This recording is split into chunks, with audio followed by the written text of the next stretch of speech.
when you think about selling a game, you imagine in your mind a great big funnel, right? It starts really wide and it gets really narrow. And at each sort of step in this funnel, we ask some critical questions, right? And the very, very top of the funnel, the biggest part of the funnel is how many people are there in the world that are interested in a game like this? They don't know about your game or anything like that, but if they knew, they would be interested in this game. So if you were to take a game like Candy Crush, that's a huge number of people. Apparently, literally hundreds of millions of people are interested in a Candy Crush style game. They didn't know it, but you know what? If they saw one, they'd be interested. That's your addressable audience. That's question number one, right? And you will never be more successful than your addressable audience, right? You can't, by definition, sell more games than the number of people who might possibly be interested in a game. Of course, this is an absurdly large number, right? Even for a relatively niche game like ours, that's a very large number, the number of people who might be interested in a game, right? The next step in that process, the next step in the funnel is, how many of them did you actually let know about your game? How many of the people that might be interested in your game ever found out about your game, whether they watched a YouTube video or they saw it on Twitch or a friend told them about it or they saw it on the Steam page or however that works? How many people from the great big addressable audience actually heard about your game? And let's be frank, in the current world of today, especially in PC games, well, actually only in PC games, basically that's Steam. Right. If you're selling there's other places, and I'm sure the chat's going to explode with, but I buy my games on random bullshit PC site X that's not Steam. Yeah, okay, you and 6 other people. The world buys their games on Steam, right? And so your addressable audience is how many people at Steam are there who are interested in a game like this? That's your addressable audience. Your next question is, how many people come to your Steam page? How many people can I drive to my Steam page? And the largest way that you will get people to come to your Steam page is not through an external site. It's not through a YouTube video. It's not through marketing. It's not through branding a site or anything like that. It's literally, did you get into the notable section on Steam so that some guy who types in Steam, I'm looking for a strategy game, that pops up as #1 strategy game. That's honestly how most people get to your game. That's the next step. There's some other stuff that's not that, but that's largely the next step. So once you've answered that question, that's question 2. Question 3, they've come to my Steam page. Do they download it, right? And this is, for lack of a better word, we'll call it curbside appeal, right? When you're selling a house, they talk about curb appeal. I drive up to the house, I look at the house, and honestly, within 10 seconds of even looking at the house, most houses, you're like, yeah, I'm not buying that house. I don't even know why you drove me out here. I'm not living in that, right? And that's that curb appeal of your game. I come to the Steam page, I look at the stuff that is there on your Steam page. What's the video look like there? What's the marketing materials look like there? What's the ad copy look like there? Am I in the 10 seconds maybe I might spend at that, maybe not even 10 seconds, 5 seconds that I look at the Steam page? In that amount of time, did your game draw me in enough? Did I look at the screenshot of it? And that's really what they're mostly going to do. Did I look at the screenshot of it and say, I want to check that out, right? That's your next step in the funnel, right? And what happens at this point, because it's Steam and you have a free demo, they get the demo, right? I mean, they might go to a YouTube video and see like, let's watch a Let's Play and see if that's something I'm interested in because it's a strategy game or something like that. But honestly, what they really do is just download the damn demo, right? And so now you're at the next phase, which is it an accessible game, right? So we started at the top with how many people might be interested, how many people could you actually get to know about your game and drive to your Steam page. If you got them to your Steam page, did they download the game, right? And the next question is, okay, they downloaded your demo. They played your demo for the 30 seconds that most people give a demo before they make a decision about whether or not they like something. In that 30 seconds, did they say, oh, yeah, this is cool. This is what I thought it would be.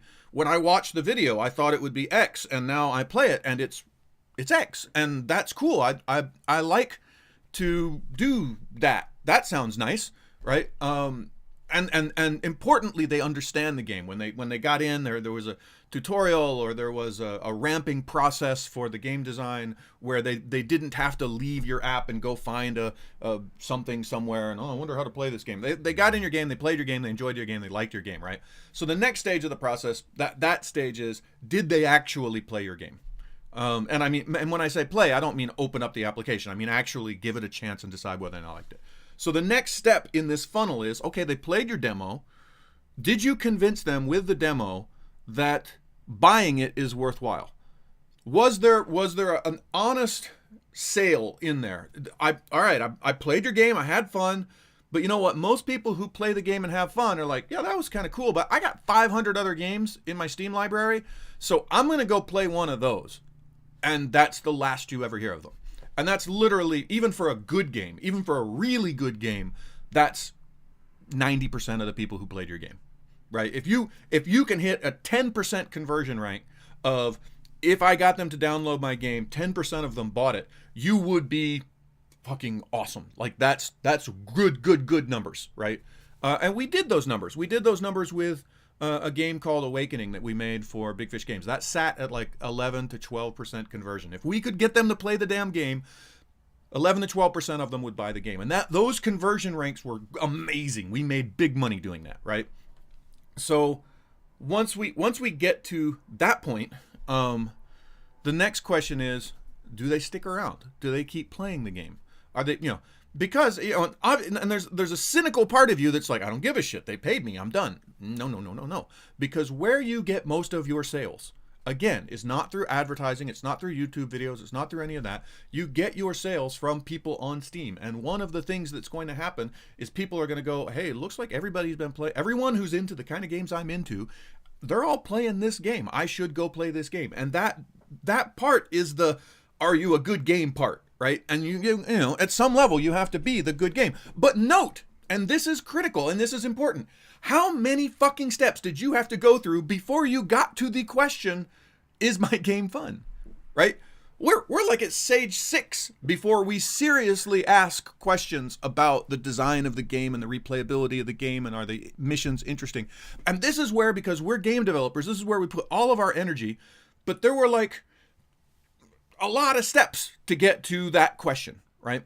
And then the final question is this game interesting enough that they'll tell anyone about it, and start feeding people back into the top of that funnel for you. But that's the funnel, right? So if you're making games, you need to start thinking about that funnel, and you need to start thinking about the fact that all of the crap that you're thinking about is this a good game? Is this design decision good? Is it fun to do this or that or whatever? If you don't have the top of the funnel sorted, it doesn't matter, because they don't get there. And I can tell you 2 experiences that we've had with video games. Here at BoomZap, I will tell you 2 stories, a success story and a failure story. The success story was a game called Awakening. We had another game called Dana Nightstone. Both of those titles were highly successful hidden object games that we made here in this studio. Now let's walk through the funnel very quickly. At the top of the funnel, what was my addressable audience? Well, with both of these games, we worked with a publisher called Big Fish Games.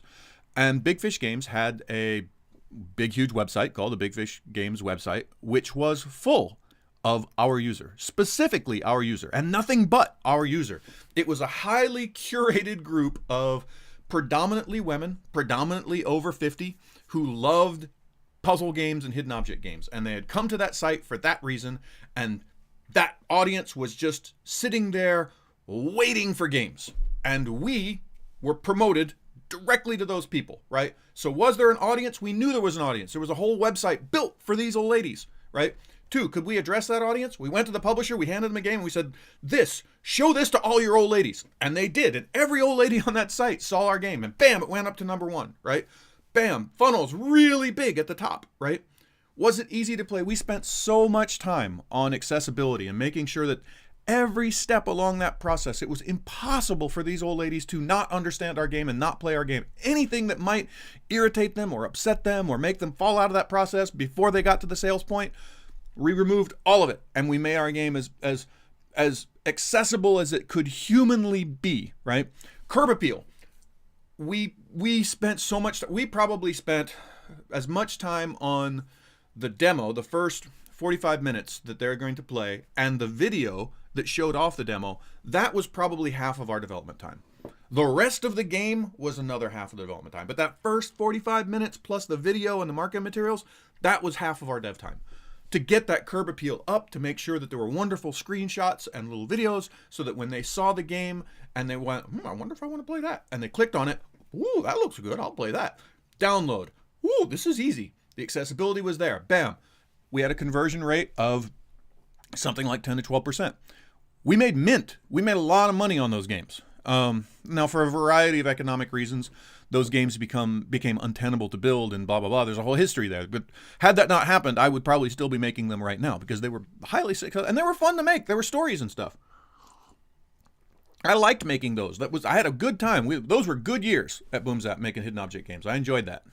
Now, a failure story, Legends of Kalasia. We failed at every level, but it didn't matter that we failed at every level because we failed at the top levels, and that meant that the rest of the levels didn't matter, right? If we look at the top, is there an audience? I still believe there is an audience, and we're going to talk about that in a minute. So there was this audience, and I believe they're there. I know that in fact, I know they're there. Paradox sells to them, right? Paradox has a whole company based around that. There are many games that are successful selling to a casual strategy game audience. That exists. We know that they're there. Second question, can we address them?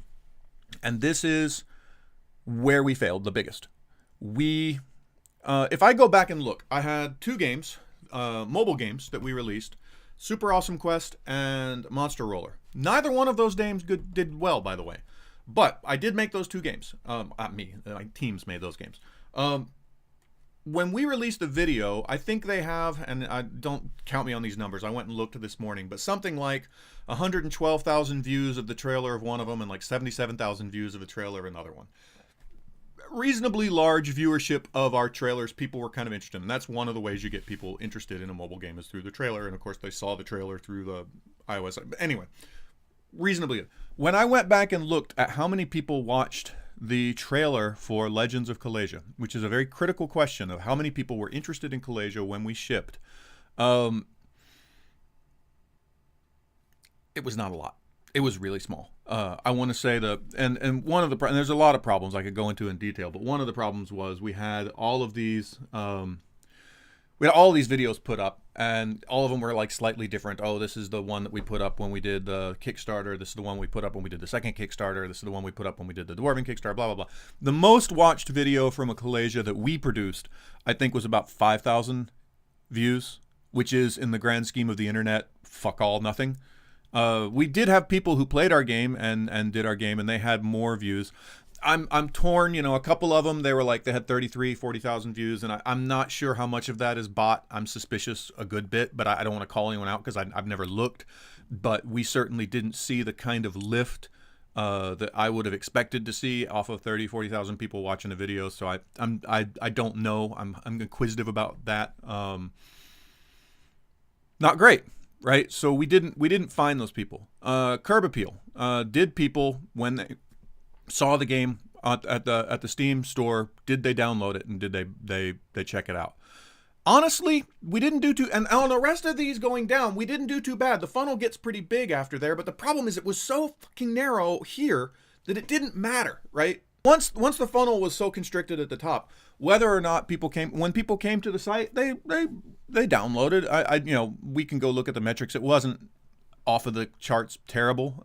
If they came to the site, they saw what it was, they knew what it was. If they downloaded it and played it, we know that they liked it. We had very high rankings. It's very well received. So what do we do on Last Regiment to solve this? What's funny is because we're developers, we immediately go down to step 6 and we start talking about step 6. We start talking about, we could do this to improve retention, but that's way the fuck down here.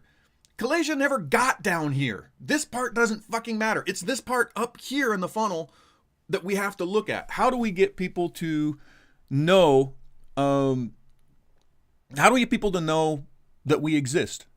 Is there an addressable audience? Question number 1 that we have to ask. 2, how do we reach out to that addressable audience and let them know that we exist and let them know that we're interested? 3, how do we make sure that when they come to the Steam page and they look at our game, the curb appeal of our game is good enough that they're going to grab it? Now, those 3 questions are what I'm focused on right now. The rest of it I think we can solve. And we'll talk about, is the game good and blah, blah, blah, all that. But I've been playing the game. It's fun. It's good. And it's got a long way to go. I've got some more stuff to talk about with that. But I'm not incredibly disenchanted with the game itself. I'm disenchanted with the top of that funnel and whether or not we can solve that problem as a small indie studio for a very niche game that's very difficult to reach out to an audience for. That's the question. So let's walk through it. Who is our addressable audience? That is the number one question. And this gets into, over on Discord, there were talks where, people were like, oh, I like this game, oh, I don't like this game, or this isn't the kind of game that I want to play. And this gets into one of the struggles of being a game developer is you're at some level a working artist. And as a working artist, you're creating something that you have to have a voice for, and you have to have a vision for, and you have to complete that vision. And while you're doing that, there are going to be people that look at your vision and they say, yeah, I don't like that. And that's fine. At some point you have to, it sounds dickish to be like, well, I guess you're not into it. But that is the case, right? If you try to make a game that makes everybody happy, you will fail. When we talk about who actually is the audience, we can look at how Xbox did it. They had a character named Vinny. They made up Vinny. And they asked questions about Vinny, like, what does Vinny wear? Where does Vinny go when he has spare time? What other products does Vinny use? Where does Vinny shop? How old is Vinny? Who are Vinny's friends? Those kind of questions. So I've come up with our character, and I thought very hard about who are we making this game for? And I realized we actually had this guy here in the studio. He's actually the programmer of this game. He's named Adrian. He's Malaysian. He's a nice guy. He's been programming. He was the programmer for Kalasia. He's the programmer for Regiment. And I realized in a lot of ways, he's our user. And I started asking him questions about what's important to him, not in our game, but in other games. And some of the answers were really interesting. So for instance, one of the things I worry about in our game is, does it look good? Is it, and I've been comparing it against games like Paladins or League of Legends or other 3D games and stuff. And he was like, I don't care about any of that. I'm not interested in any of that. As long as I can see where I'm going and what I'm doing, that's fine. That's all I care about in my game. And I realized I've been spending a lot of time and energy on these visual issues for a user that maybe doesn't care so much. And so I started going back and looking at some of the other games that Paradox makes. This is one of our big competitors for our user. And I looked real hard at the maps from the Heroes of Iron, or Hearts of Iron, I guess is one of their games, or especially Europa Universalis and Crusader Kings. And I actually sat with the team and I pulled up some of those maps and I said, what do you think about this? And the casual users were like, oh my God, that's fucking gray and ugly. That's horrible. But the actual users who are interested in strategy games, they were like, oh yeah, that's a great map. I can clearly see where I want to go. That's a good map. And this Division was, just as great as it would be for our game when people are like, oh, I like it or I don't like it. I'm taking a game that's incredibly successful, putting it in front of these same users, and they're saying, oh, that's terrible. I would never play that. I would never be interested in that. Oh, that's great. I would love that. That looks really interesting. And here you see, you can't please everybody. You have to say, oh, I guess I'm making a game for that guy. So what is that guy interested in? And I started asking questions about what kind of games does Adrian play, and I started going and looking at some of the websites and stuff and the forums and such for what I consider our biggest competitors. Games like Ferraria, games like Infinity Wars, games like all of the Paradox games, everything Paradox has ever made, essentially. And what I noticed was a lot of my sort of assumptions were wrong. A lot of the people, once you get out of free-to-play, and one of the interesting things is when you look at the first two games I mentioned, those are free-to-play games. Once you get out of free-to-play and you look at games that are handled as a single purchase, which is the way we're doing our game, you start looking at games like Tropico or Crusader Kings or these other games, and you start asking, well, what's making those games work for these people? it's about agency. It's about feeling that they're driving the game, that they are making decisions, and the decisions that they're making are important decisions that are driving the story forward and are driving the mission forward. I chose these units, and because I'm smart and I chose the right units, I got better results. I chose this tactics, and because I chose these tactics, I got a better result. That feeling of agency in the game was extremely important to them. The feeling of being interested in a story, being able to sit down and be involved in a story and care about the story and care about the characters. There's a huge crossover between these users, apparently, and RPG users and people wanting those RPG-style stories.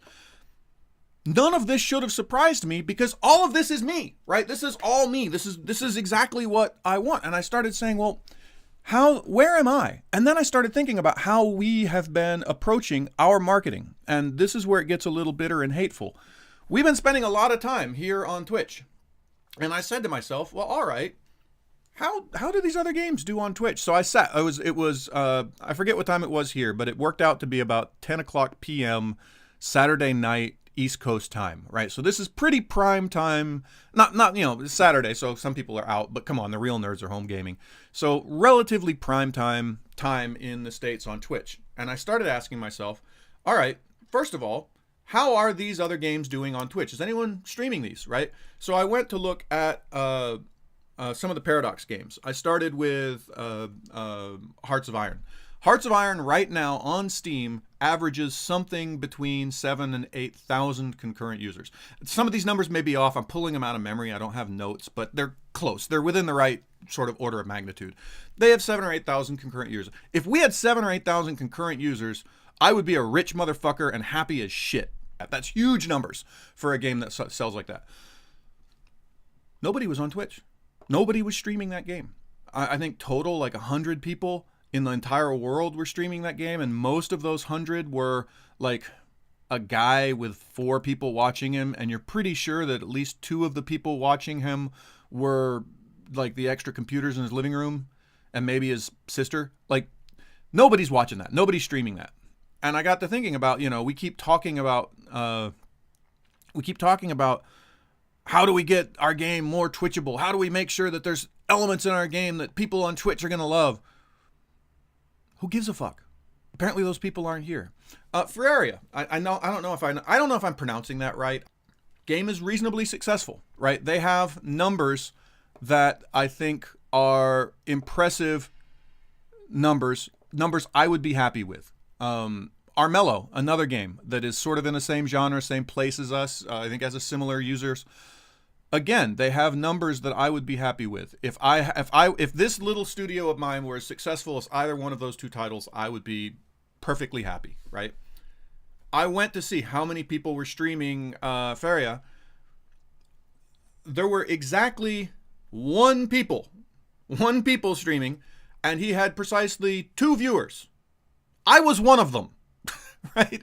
And this is not a slam on that game. It's a good game. You look at the numbers, it's doing well. They have a couple hundred concurrent users and have for years. They used to have more.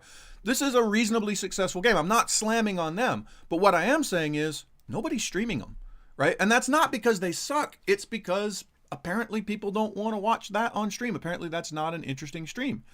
And so do we need to be spending as much time as we are worrying about whether or not our game is a streamable game? I think the answer is a pretty conclusive no. So and that doesn't mean I'm going to stop live streaming. The question is, what is the purpose of the live streaming? And it does refocus me on why I'm live streaming and what we're doing with live streaming. Live streaming for us is never going to be a marketing vehicle in the sense of we're going to gather enough people here who are going to go buy our game that it's going to be a profitable venture. That's not a realistic expectation.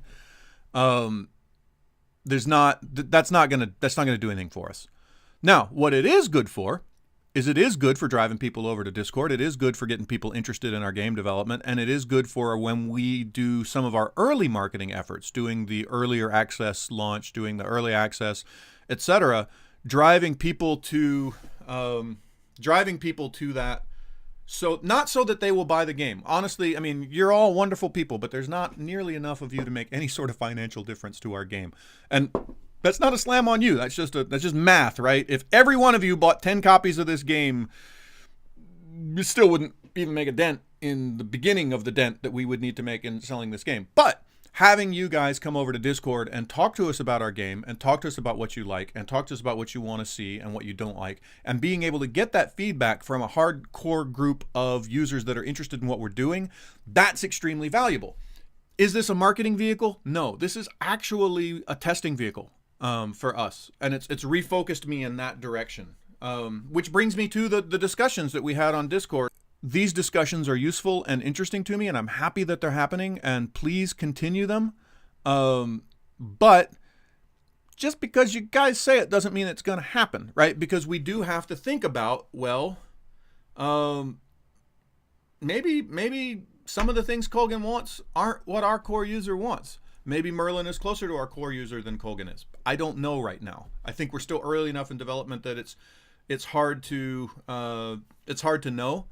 But maybe we're doing it all wrong. Maybe actually Colgan's totally right and Merlin's totally wrong, because maybe Colgan is our audience and Merlin isn't. And these are the kind of things that we have to think about when we're looking at that feedback. And it can't be one of those two things is true, but what can't be true is that they're both right. Right? And again, it's not about being right or wrong in the sense of, one of them's smarter than the other, something like that.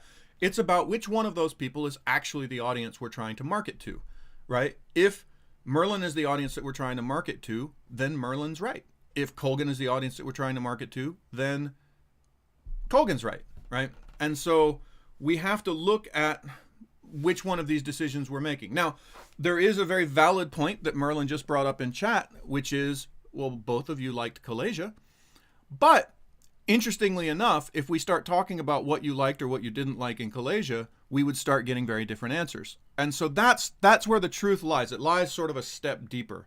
And as a game developer, that's my challenge. My challenge is not just to go and say, well, okay, we took a survey and the survey says that 80% of the people want this and 20% of the people want this. So I guess we go with the 80%. Like, that seems obvious, but that's wrong, right? There has to be a step of judgment which says, all right, here's how they responded to this thing. Let's look at why they responded to it that way. What were we attempting to do? And how does that fit into a larger picture? And that part of the process, that's the art of game development. That's the challenge. That's why this isn't easy. If it were just a matter of going out and taking surveys and seeing what everybody wanted and, putting a list of here's the top 10 things people want, let's put it all in a game, without thinking of how those things interact, or how, does thing one that they want work with thing two that they want. If you didn't have to make that sort of process, making games would be trivially easy. And it would also, I think, be full of kittens. But you can't do it like that. That's not actually what game development is. Game development is a process of having a vision and seeing that vision through.